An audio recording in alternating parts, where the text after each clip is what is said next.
Alors ici, on est sur une parcelle en décès de maïs sous couvert permanent de trèfle. Le but premier de l'essai, c'était de limiter l'utilisation de produits désherbants qu'on limitait juste sur les 15-20 cm pris par le rang. L'entre-rang, il n'y a aucun produit phytosanitaire de mis dessus.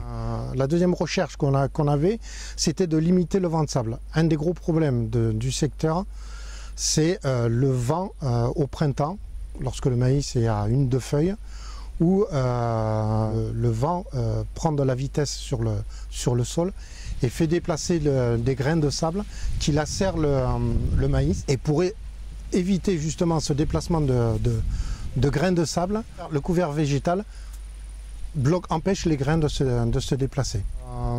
On a semé un trèfle, il y a de ça 4 ans, avec un travail en profondeur et juste sur le rang, on implante du maïs. On travaille avec un système de strip-till en profondeur et sur le rang, il y a tout juste 20 cm, 15-20 cm qui sont travaillés. Et on sème le maïs là-dessus. Entre les rangs se développe le trèfle qu'on peut voir ici. L'intérêt du strip-till, c'est que c'est un appareil avec une dent droite qui travaille en profondeur, sur lequel on peut adapter un système pour apporter l'engrais de fond.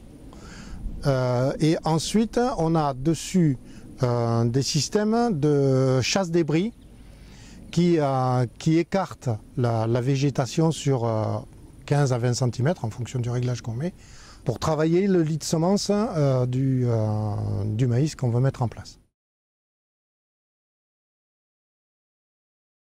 Le problème et les limites de ce système-là, c'est qu'on a beaucoup de plantes type érigéron, amarante, qui profitent du peu de lumière que peut laisser le maïs pour se développer.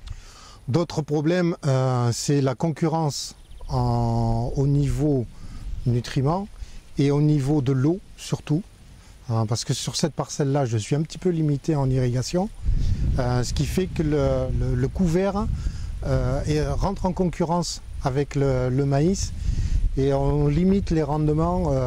Alors déjà en culture normale c'était limité, mais on les limite encore plus. On broie après la récolte pour mettre tout à plat. Et je broie aussi avant le semis parce que le trèfle a tendance, et même les autres herbes, à se développer au début du printemps. Il faut donc le limiter pour que le maïs puisse prendre le dessus, malgré le travail sur les 20 cm avec le strip-till. Je pense qu'on s'est trompé dans la variété de trèfle. On a mis un trèfle nain qui a tendance à dépérir. Il faudrait peut-être plutôt trouver un couvert qui l'été aurait tendance à disparaître, justement pour laisser toute l'eau disponible à la plante qu'on veut cultiver et qui puisse se redévelopper à partir du printemps. On a le problème de l'adaptation du strip-till par rapport au sol. Sur du sable, si on travaille avec des dents droites, on ne travaille en profondeur, même en profondeur, que sur 10-15 cm.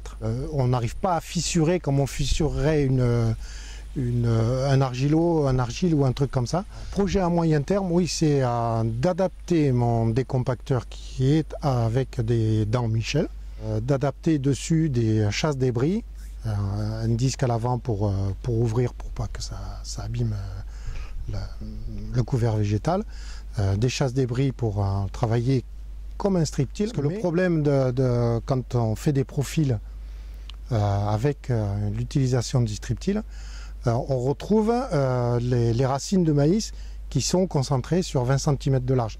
En profondeur, certes, mais sur 20 cm de large. Elles ne vont pas n'utilisent pas toute la largeur de l'entre-rang. J'ai fait des essais dans cette parcelle-là aussi, un secteur où on a dit bon, tant pis pour le couvert, on travaille juste avec le décompacteur à dents Michel. Et là, on s'aperçoit que les racines explorent beaucoup plus la largeur de l'entre-rang.